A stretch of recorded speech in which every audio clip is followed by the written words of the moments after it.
मैं वेद प्रकाश पांडे भौतिक विज्ञान में पहला चैप्टर कक्षा 11 में मात्रक मापन एवं विमान इसको मैं पढ़ाऊंगा। सबसे पहले हमारा प्रकरण है मापन, मेजरमेंट।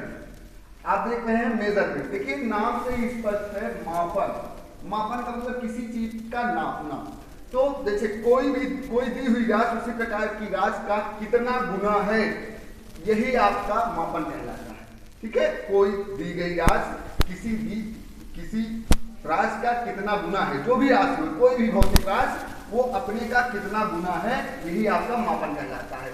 मापन में देखिए दो चीजें आती हैं। एक मापन में हमेशा मात्रक और आंकिक मान दो चीजें रहती हैं। मात्रक जो होता है, ठीक है, वह मात्रक जो होता है वह सर्वमान मानक जिसका उपयोग किसी भौतिक राशि की तुलना के लिए किया जाता है, उस राशि का मात्रक कहलाता है।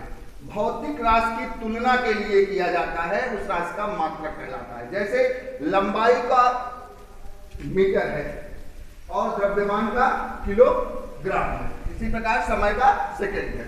और दूसरी चीज मापन में हमको इंपॉर्टेंट होती है आंकिक मान। आंकिक मान राशि के परिमाण को व्यक्त करता है। आंकिक मान जो होता है वो राशि का परिमाण, जैसे दिया गया है 10 किलोग्राम, 10 किलोग्राम, ये 10 जो है ये न्यूमेरिकल वैल्यू है और आपका किलोग्राम अभी आपको बताया गया मात्रक है। जो 10 लिखा गया है 10 किलोग्राम, तो 10 जो है वो न्यूमेरिकल वैल्यू हो गई, ये राशि के परिमाण को बताया है कितना गुना है, और किलोग्राम उसका मात्रक हो गया।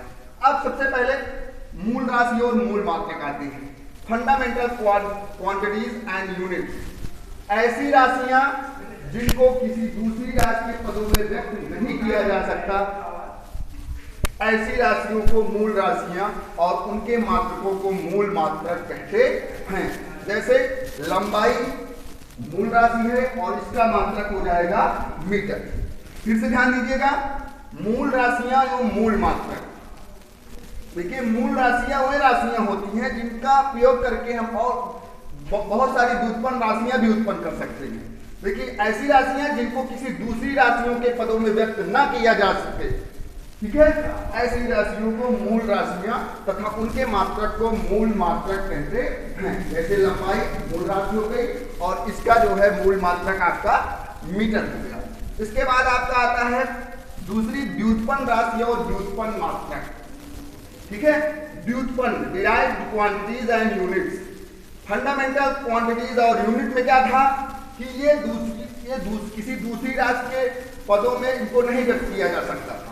लेकिन व्युत्पन्न राशियां ये क्या होती हैं, ऐसी राशियां जिनको मूल राशियों की सहायता से ही व्यक्त किया जा सकता है, उन्हें व्युत्पन्न राशियां कहते हैं और इनके मात्रक को व्युत्पन्न मात्रक कहते हैं। जैसे क्षेत्रफल हो गया, क्षेत्रफल हो गया लंबाई गुणे चौड़ाई। क्षेत्रफल क्या हो गया, लंबाई गुणे चौड़ाई। तो यहाँ क्षेत्रफल में देखिए लंबाई का भी मीटर हो जाएगा, मीटर गुणे मीटर, तो ये हो जाएगा इसका मीटर स्क्वायर। क्या हो जाएगा, मीटर स्क्वायर।